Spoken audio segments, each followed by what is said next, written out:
Come and listen to my story about a man named Jed. A poor mountaineer, barely kept his family fed. And then one day he was shooting at some food, and up through the ground come a bubbling crude oil, that is, black gold, Texas tea. Well, the first thing you know, old Jed's a millionaire. The kinfolk said, Jed, move away from there. Said, California is the place you ought to be. So they loaded up the truck and they moved to Beverly Hills, that is, swimming pools, movie stars. The Beverly Hillbillies.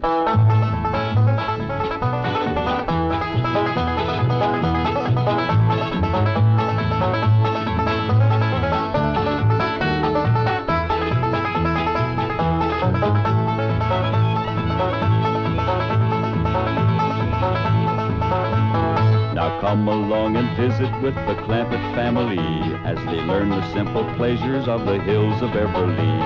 That includes the products of your sponsor of the week, the cereals of Kellogg's, Kellogg's of Battle Creek. K-E-double-L-O double good Kellogg's, best to you.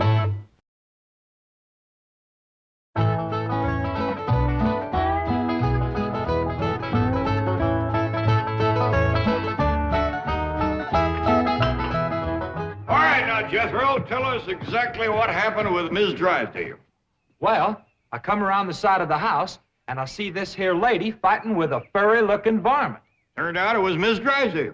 No, Uncle Jed, it was a fox. The lady was Miss Drysdale. Oh, yeah. So I grabs up the shotgun, and I says, step aside, lady, and I'll shoot it. Well, instead of that, she whipped around and throwed that thing in the air. Well, I shot it on the fly. With both barrels. Blew my wife's fox fur to shreds. I wonder if she fainted dead away. I caught her just in time. The chauffeur had to help me get her into the car. She was out like a light. She was stewed to the gills. You said it took 2 men to get her back in the car. You know, Jethro, could be that there fox was Miss Drysdale's pet. Why in tarnation would she want a sneaky old fox for a pet? 'Cause them kind of people are liable to do anything. What kind of people? Ask your pa. Well, I reckon I can't protect you from the ugly side of life forever. You see, Miss Drysdale is what city folks calls what was her husband called it, Granny? Hypochondriac. Yeah, that means she drinks a little. Little. Her own husband said her bedroom was full of bottles.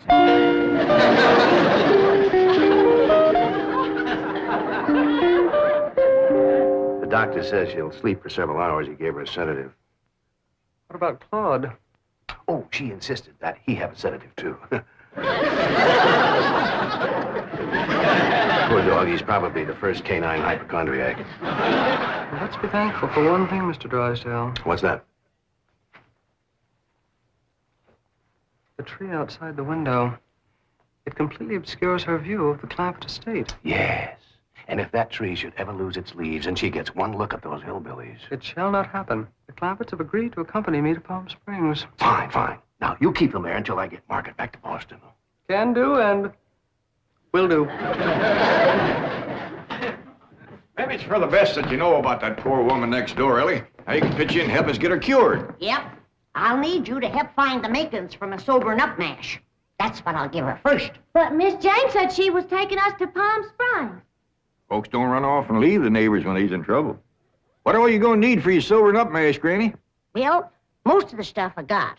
But it takes pecan root, wretchweed, sourdough, skunk oil, chimney soot, spider webs, horsebeard, snake wart, pepper leaves, chicken gizzards, stump water, coal oil, slippery elm ooze, and turpentine, and a few more things that's secret. Oh, and the biggest toad you can find. Granny, you use a live toad? That's just for testing. I give it a swaller to see how far it jumps. Last time Granny used a sobering up mash, set a new record. Clean over the top of Elverny Bradshaw's clothesline. That's tall jumping for a toad. Oh, this wasn't no toad. This was Elverny's husband, Homer. It was him Granny was sobering up. Welly, if you're going out in the brush hunting stuff for Granny, you'd best put on some old clothes. Okay, Pop. Well, let's get a-going.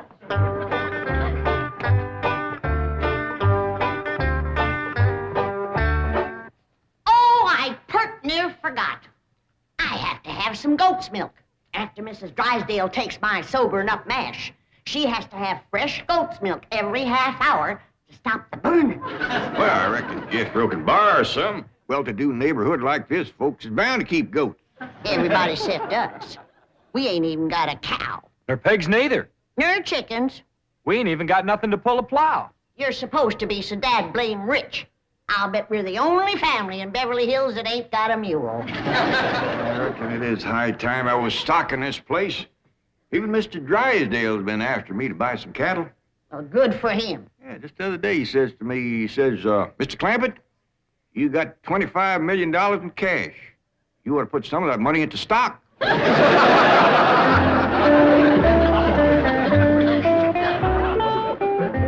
Well, we better get busy now if we're gonna find... There goes that music again. Jethro, did you ever find out where that's coming from? No, sir, I didn't. Every time I went to looking for it, somebody always come to the door. This time I'm gonna find it for sure. Yeah, good hunting. Me and Granny will be figuring out what stock to buy.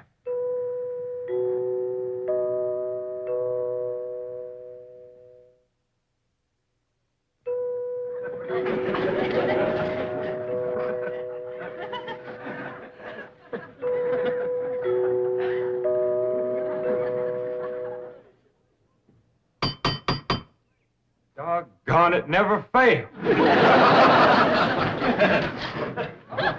Howdy, Miss Hathaway. Oh, please stop calling me Miss Hathaway. Now, if I can call you by your first name, Jethro, surely you can do the same for me. But, Please? well, howdy, Miss Jethro. How about calling me Jane? I like that better. Well, are we all set to leave for Palm Springs? No, ma'am. Uncle Jed and me's going to town and buy some stock. Stock? Yes, ma'am. Mr. Drysdale, he told Uncle Jed he had ought to put some of his money into stock. He dictated a memo on that. But you needn't waste time driving into town. You can order your stock by telephone. Now, here are Mr. Drysdale's recommendations. He doesn't want your Uncle Jed to get a bum steer. Oh, Uncle Jed, he wouldn't buy no bum steer. They should be cautious in the bull market. You gotta be careful with cows, too. Jethro, you have the most delightfully bucolic sense of humor. Now then, would you like to ride to Palm Springs with me, or would you prefer to drive and meet me there? Jethro, Oh, yes, ma'am. would you like to drive your own car? Oh, yes, ma'am. I like to drive. Very well. I have typed out explicit directions. I've even drawn a map showing the exact location of the hotel. They have a lovely pool, and... Jethro, Oh, yes, ma'am. I'm taking a bikini to Palm Springs. Is that faster than a train? Jethro, you dear naive boy. You shall see when we go swimming. You Tarzan. Me Jane. No, ma'am. I'm Jethro Bodine. And I almost hate to see you change. I ain't gonna change. Oh, yes, you will. Under my tutelage, you will become an educated man of letters. Someday I shall introduce you as Jethro Bodine. B.A., M.A., Ph.D.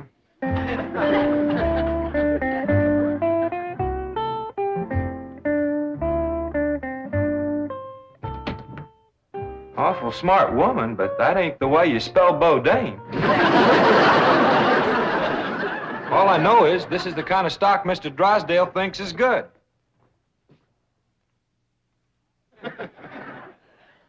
What does that say? IBM. What's that spell? IBM. What's an IBM? I don't know. Next it's got, Us's. Us's? Well, that's what's wrote there. USS. So it makes sense. Maybe it ain't Mr. Drysdale's fault. Just between you and me, that Miss Hathaway can't spell for sour grape. I don't need this list nohow. Me and Granny's already figured out what we want. That's right. A pair of goats, 3 pigs, 4 cows, a bull, a mule, and a dozen chickens. Reckon we can get all that on the truck? Don't have to. Miss Hathaway says just call on the telephone and they bring 'em out. Oh, now, ain't that nice? Hello? Jed, I watched that banker feller. You have to stick your finger in them holes and spin her a while. All right.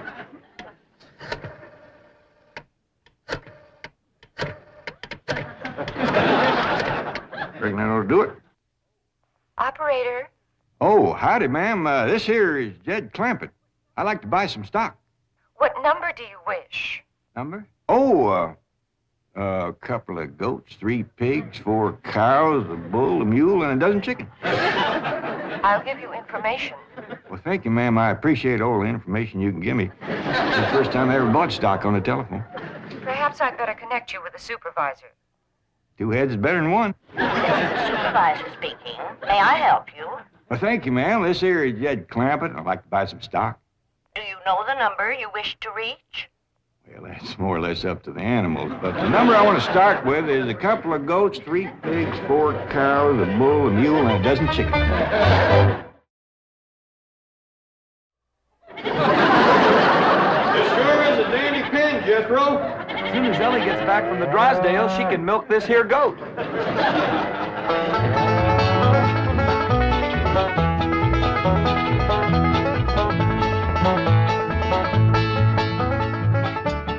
Mr. Drysdale sure has got a nice house, ain't he, Granny?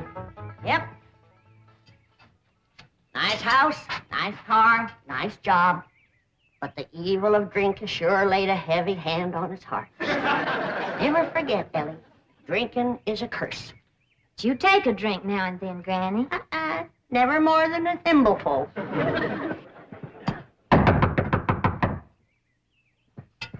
Oh, Ellie, you might have to hold Mrs. Drysdale while I spoon the sobering up mash down her.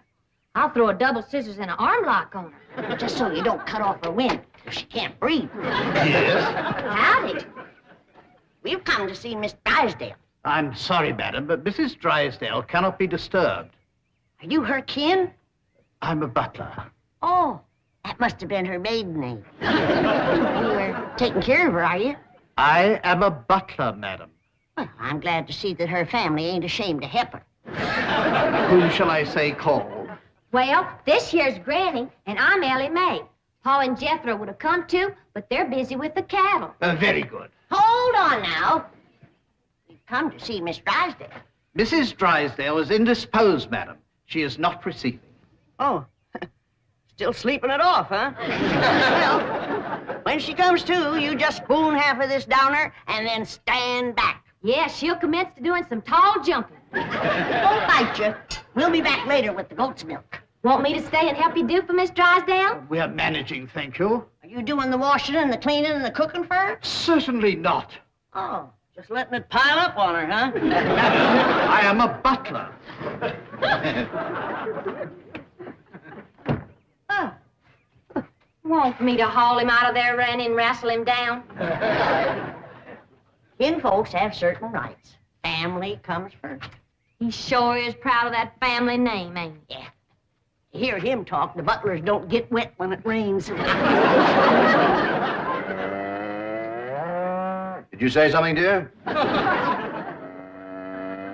Well, speak up, dear. Can I get you something? Come in. I beg your pardon, sir. The butler said some people from a ranch brought this for Madame. From a ranch? Well, he said they mentioned cattle. They called themselves Granny and Ellie Mae. The Clampetts. They haven't gone to Palm Springs. Get him in through that gate.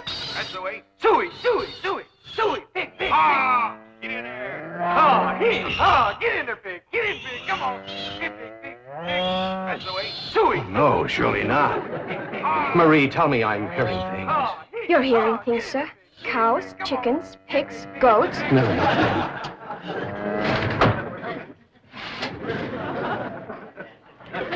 Anything I can do, sir? Pray, Marie. Pray.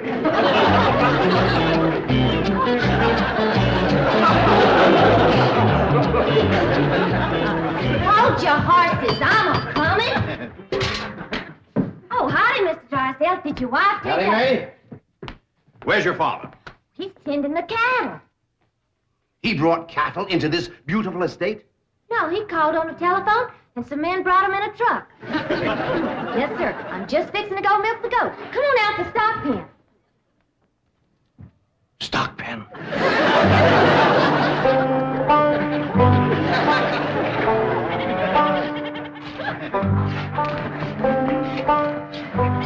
Yes, sir, Mr. Drysdale. I finally took your advice and put some of my money in stock. How's that goat milk, Ellie? Just fine, Pop. You sure is a dandy pen, Mr. Drysdale. Yeah, good stout fence around outside. Of course, that one across the middle ain't so much. Bulls already jumped it twice, and it ain't even mating season.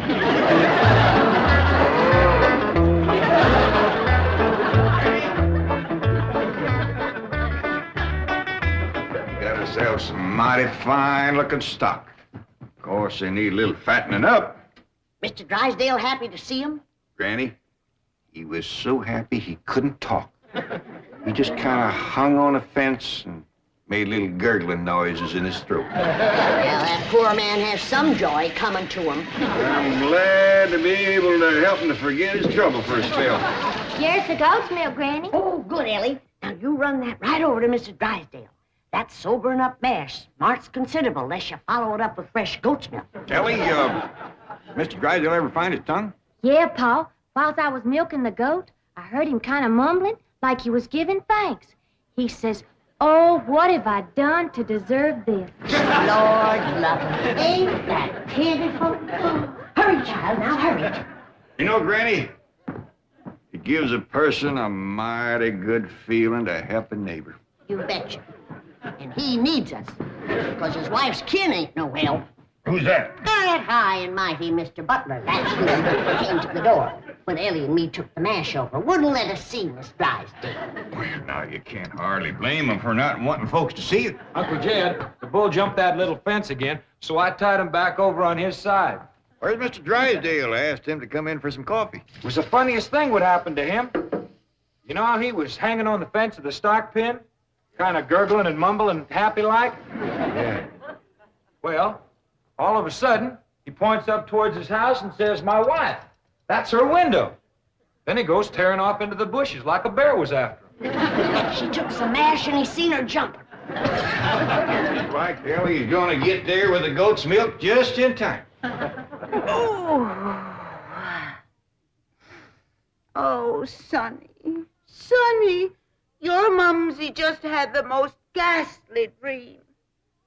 I was going to see our new neighbors, the Clampetts, and suddenly this dreadful giant appeared with a huge gun and shot my beautiful fox fur. Isn't that the most dreadful... Claude, what are you eating? Oh, did Ravenswood bring my darling boy some nice fishy fry? Claude. Claude! Marie! Marie, come and get Claude! What's the matter, dear? Claude, he's having a seizure or something. Is something wrong? Yes, Marie. Open the window. Yes, let's have some fresh air. No. You take Claude to the doctor. I'll get the window.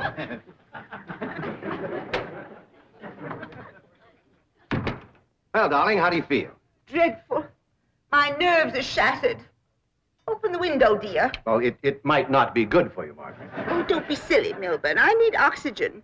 Besides, I adore the fragrance of that jasmine that grows on the fence of that tennis court next door. Now, open the window. All right, dear, but first I have a surprise. Surprise. Don't move. I'll be right back. Granny, that there butler fellow wouldn't let me through that door again. And he wouldn't take this milk, neither. Why not? He said he wouldn't touch nothing more from us without it was sterilized. What's sterilized? Oh, we had that in school once. That means soaked in alcohol. Alcohol?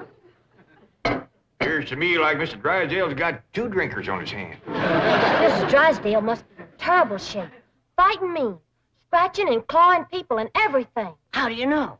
I heard her yelling and screaming clean from upstairs. She says, "Marie, Marie, come and get Claude." Sure enough, pretty soon, this poor girl come a-running down yelling, "Take me to the doctor. I got Claude." Family or no family, that woman needs help, and by thunder, she's gonna get it.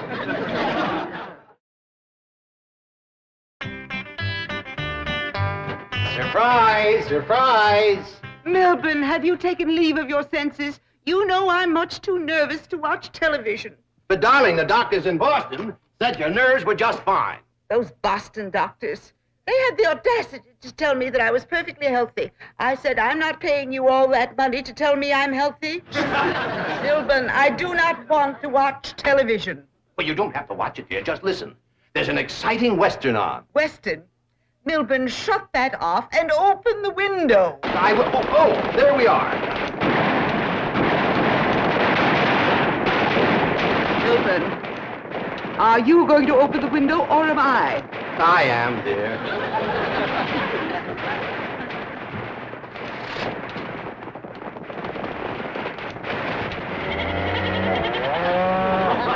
There, you see, the cattlemen and the sheepmen are fighting it out. Well, if you won't turn it off, I will. Oh, dear, I do admit that's a very old plot, but I'm sure we can get something better.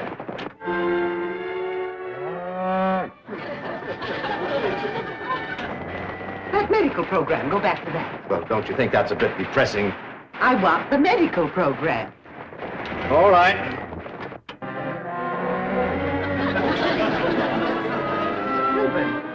I still hear the cattle and the goats. Yes, you see, this is the latest thing in television program. A medical western. A medical western? Yes, I think it's called Sagebrush Surgeon. That's the window he pointed to right there. I've got to get some fresh goat's milk up to that woman some way.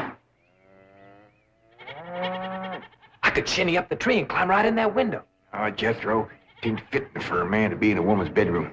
How about me? No, Ellie. You're too young to handle somebody wrestling in the grip of old John Barleycorn. I gotta get up there and have a goat handy to milk ever so often. I think I got it figured out, Granny. I'll get a rope, throw it over that limb, hoist you up to the window. Jethro, you get that Mr. Butler away from the front door. And then, Ellie, you take the nanny goat, lead it upstairs to her room for Granny. All right, Paul. But that little goat ain't gonna do nothing unless he's got that little chicken sitting on his back. That's all right. Raw egg ain't gonna do Mrs. Drysdale a bit of harm.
Margaret, what are you doing? Packing.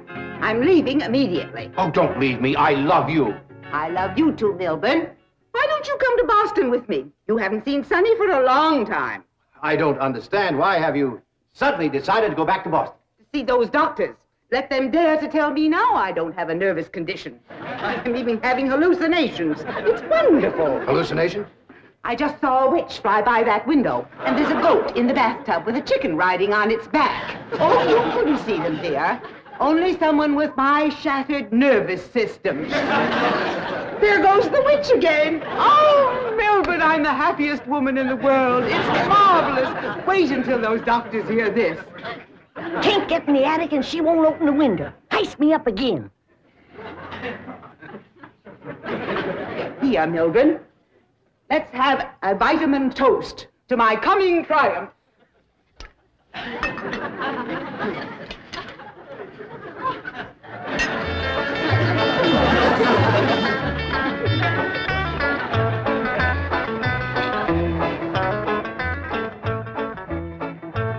It's too late, Jed. What do you mean, Granny? We didn't get to her in time.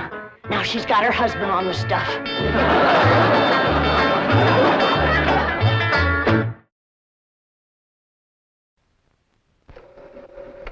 Oh, howdy, ma'am. It's me again.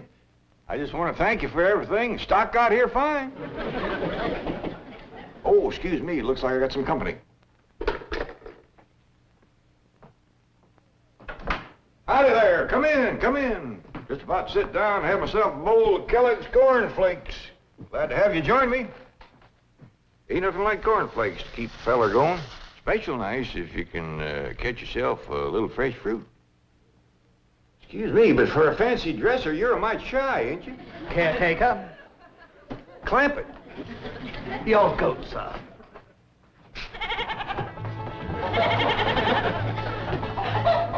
Well, maybe you all will join me. K-E-double-L-O double good Kellogg's best to you. The Beverly Hillbillies has been presented by Kellogg's Corn Flakes.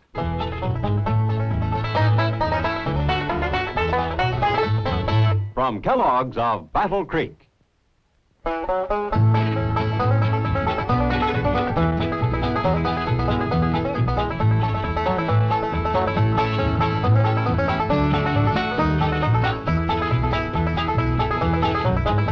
Well, now it's time to say goodbye to Jed and all his kin.